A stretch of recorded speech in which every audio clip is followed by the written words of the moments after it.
Драги гледачи, добар ден.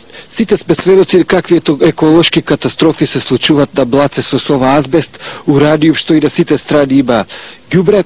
Меѓутоа, еве, сведоци сме на една светла тачка, тоа е една група на млади екологисти, ентузијасти, при што денеска ќе бидеме сведоци на еден експеримент каде што они ќе имаат еден обид да направат парење на редок вид птици у Македонија, по-конкретно за тоа ќе ни каже Госен Тошо, он е член на ова друштво. За што станува збор, ве молам?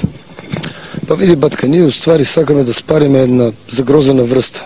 Тоа е врстата кнор на кокошки во Македонија. У прво време имавме стварно проблеми пред него што мојот колега успеа да направи баланс на целата ситуација. Главен проблем беше што петлот потекнува од сиромашно семејство и кокошката него ставаше на гъс. Али ние симулиравме една ситуација као демек петлот има земено кредит од Светска банка и кокошката почна да му обраќа пажа, нормално. При тоа не го спомињавме ДДВ, пошто ДДВ стручници не го разбираат, не по овие кокошки, ве разбираш.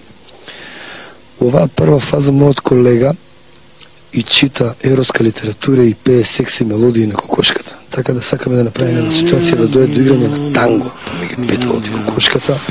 Тоа може да се смета за предигра. Абсолютно, или петин, као што го викаат у Делчевско и Беровско, и се надеваме дека после тоа кокошката најверојатно ќе му даде. Исто така ставивме едно магаре позади куќето, тоа тука не може да се види, додека и пее колегата, на магарето му го намачкавме газот со зејтин, така да тоа уместо да рика, кој ќе сака да рика, вика така да тие стенкања дават еден додатен стимул, еден секси момент плюс на таа цела ситуација. Доколку Јас се извинувам, а гледам, малку се вознемири, гледам тамо нешто колегата и со мобилен телефон разговара. Да, апсолутно, доколку оваа прва фаза не му успеа, колегата преку мобилен телефон ќе пушти секс лайн на кокошката, така да мислиме дека и тоа ќе биде едно додатно стимулативно средство. Да, се извинувам, таа хотлајнот е во експанзија, така да тоа сигурно би имало некој резултат. Ја мислам дека ќе има страшен ефект, пошто има и у градот, као што има и кај луѓето. И доколку и тоа не успее, пристапуваме кон трета фаза, тоа е да ме бирају.